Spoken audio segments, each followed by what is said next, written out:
और अब खबरें हरियाणा से हैं। हरियाणा विधानसभा के 3 दिवसीय शीतकालीन सत्र के बाद मुख्यमंत्री मनोहर लाल ने प्रेस कॉन्फ्रेंस की। इस दौरान मुख्यमंत्री मनोहर लाल ने कहा कि आज 3 दिन के सत्र की समाप्ति हुई है। सत्ता पक्ष और विपक्ष के बीच अच्छे से संवाद हुआ। वहीं धनाकर्षण प्रस्ताव पर चर्चा की गई। साथ ही सीएम ने कहा कि आगरा नहर जो दिल्ली से निकलती है उसमें बहुत प्रदूषण होता है। दिल्ली सरकार से आग्रह किया गया है कि पानी को साफ करके भेजें। मित्रों, अभी शीतकालीन जो हमारा सत्र है 3 दिन का, आज जो समाप्त हुआ है और बहुत ही एक अच्छे प्रकार से सब डिस्कशंस हुए। सत्ता पक्ष विपक्ष, ये ठीक है कि लोकतंत्र में छोटी मोटी नोक झोंक भी होनी चाहिए, लेकिन इस बार प्रश्नोत्तर और साथ में जिस प्रकार का एक संवाद कविताओं का चला, वो भी एक विशेष एक अवसर था। उसमें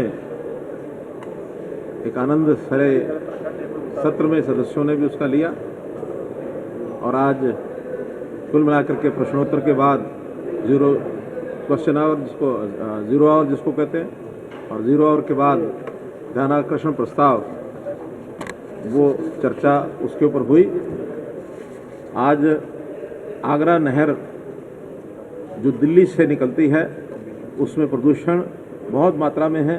उसके पानी का उपयोग हमारा फरीदाबाद जिला, पलवल जिला, नूंह जिला, ये तीनों जिलों में पानी का उपयोग लोग करते हैं, लेकिन जिस प्रकार का प्रदूषण वहाँ होता है, बहुत ही एक कठिनाई भरा एक जीवन व्यतीत करना पड़ता है। वहीं गुरुग्राम में खुले में नमाज पढ़ने को लेकर एक बार फिर विरोध शुरू हो गया है। बजरंग दल और हिंदू संगठन ने ऐतराज जताते हुए गुरुग्राम के डीसी को मुख्यमंत्री के नाम ज्ञापन सौंपा और मांग की है कि खुले में नमाज पढ़ने की अनुमति को रद्द किया जाए। अगर ऐसा नहीं हुआ तो बजरंग दल और हिंदू संगठन भारी विरोध करेगा। इस दौरान अगर शहर की शांति व्यवस्था भंग होती है तो उसकी जिम्मेदार प्रदेश की सरकार।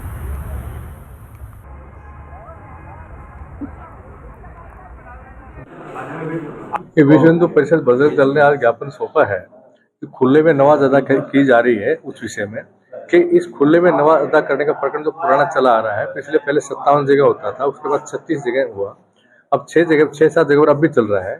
तो विश्व हिंदू परिषद बजरंग दल ये मांग करता है कि खुले में नमाज टोटली बंद की जाए। जो माननीय मुख्यमंत्री जी ने आदेश कर दिया कि खुले में नमाज नहीं पढ़ी जाएगी, उसके बावजूद ये मनमानी तरीके से मनगढ़ंत बातें बढ़ा करके और जगह जगह नमाज अदा करते हैं, वो बंद किया जाए। बजरंग दल विश्व हिंदू परिषद बिल्कुल बर्दाश्त नहीं करेगा, ये टोटली बंद किया जाए खुले में नमाज। बुधवार को भारतीय राष्ट्रीय कांग्रेस का 138वां स्थापना दिवस मनाया गया। कांग्रेस स्थापना को लेकर नेता प्रतिपक्ष भूपेंद्र सिंह हुड्डा का बयान सामने आया है। उन्होंने कहा कि कांग्रेस का 138वां स्थापना दिवस मनाया जा रहा है। भारत जोड़ो यात्रा का भी यही मकसद है कि लोगों को चेतना दे, चुनाव में लाभ लेने के लिए नहीं है। हमने जितने मुद्दे उठाए हैं उन पर हमारी सरकार में गन्ने के भाव में 165% वृद्धि हुई थी, जबकि बीजेपी सरकार में 2% प्रतिवर्ष वृद्धि हुई है। देखिए, कांग्रेस आज से 137 साल पहले स्थापित हुई थी और जो लक्ष्य लेके हुई थी कि हिंदुस्तान को आज़ाद कराना है, थोड़े से आदमी थे और बढ़ते बढ़ते कांग्रेस के नेतृत्व में गांधी जी आए तो देश आज़ाद हुआ और इसके दौरान बहुत सारे लोगों ने कुर्बानियाँ दी और हर धर्म के आदमी ने स्वतंत्रता संग्राम में हिस्सा लिया, चाहे वो हिंदू था, चाहे मुसलमान था, चाहे सिख था, चाहे ईसाई था, सब ने, सारे जातियों ने लिया। बहुत सारे जैसे दलित भाई वो भी जेल में गए और बहुत सारों को पता है बहुत कुर्बानियाँ दी कांग्रेस के लोगों ने, बहुत का पता है बड़े बड़े नेताओं का, और लाखों लोग ऐसे हैं जिनके गांव और नाम का भी नहीं पता, जिन्होंने अपने देश के लिए जान कुर्बान की और अपनी जवानी खोई। तो आज वही मुद्दा लेके कांग्रेस जो है जन चेतना जगा रही है। राहुल गांधी पद यात्रा कर रहे हैं कि वे देश एक है, सब एक हैं, सब मिलजुल कर रहे हैं धर्म अपने अपने धर्मों में आस्था रखें, लेकिन दूसरे धर्मों के भी पूरा मान सम्मान रखें और सब मिलके, कोई टकराव नहीं है आपस में होना चाहिए, ये उद्देश्य लेके चले हैं। और जो महंगाई और जो आपकी बेरोजगारी है उससे छुटकारा पाने के लिए ये यात्रा है।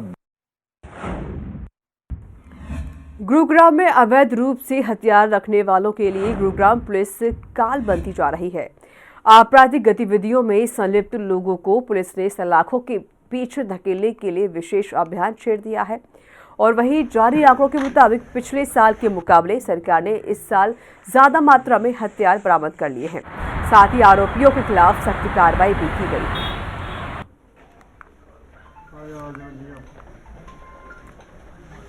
देखिए, सोसाइटी में जो अवैध हथियार है इसका बहुत ही ख़राब इफेक्ट रहता है। और क्योंकि जिसके पास हथियार होगा तो वो उसको मिसयूज़ करेगा, इसकी पूरी संभावनाएं रहती हैं। और इसी की मंशा के साथ आदमी हथियार को पोजीशन में रखता है।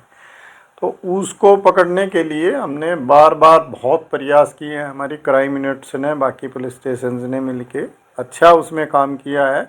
और पिछले साल की बनिस्बत पिछले साल 553 टोटल हथियार हमने अवैध हथियारों की रिकवरीज की थी।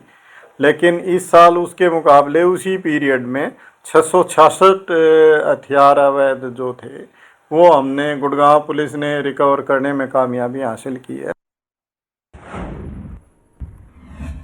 वहीं गुरुग्राम में साइबर सिटी में अवैध रूप से हथियार रखने वालों के खिलाफ गुरुग्राम पुलिस ने विशेष अभियान छेड़ा है। अब अवैध रूप से हथियार रखने वालों के खिलाफ गुरुग्राम पुलिस काल बनती जा रही है, जहां एसीपी क्राइम प्रीतपाल सिंह ने कहा कि अवैध रूप से हथियार रखने वाले लोग समाज के लिए घातक हैं और आपराधिक गतिविधियों को अंजाम देने में पीछे नहीं रहते।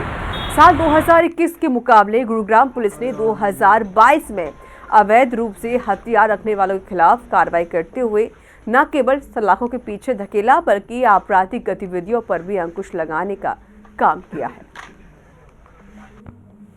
देखिए, सोसाइटी में जो अवैध हथियार है इसका बहुत ही ख़राब इफेक्ट रहता है। और क्योंकि जिसके पास हथियार होगा तो वो उसको मिसयूज़ करेगा, इसकी पूरी संभावनाएं रहती हैं। और इसी की मंशा के साथ आदमी हथियार को पोजीशन में रखता है।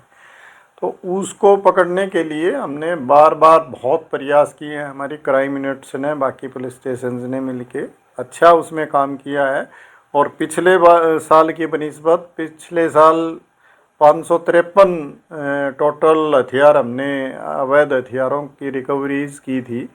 लेकिन इस साल उसके मुकाबले उसी पीरियड में 666 हथियार अवैध जो थे वो हमने गुड़गांव पुलिस ने रिकवर करने में कामयाबी हासिल की है। गुरुग्राम में अवैध रूप से बिक रही विदेशी और ई सिगरेट के खिलाफ सीएम फ्लाइंग की टीम ने ताबड़तोड़ छापेमारी की है। इस दौरान शहर में 5 स्थानों पर की गई छापेमारी के दौरान टीम ने अवैध रूप से बिक रही ई सिगरेट और विदेशी सिगरेट बरामद की है। आरोपियों के खिलाफ केस दर्ज करके जांच शुरू कर दी गई है।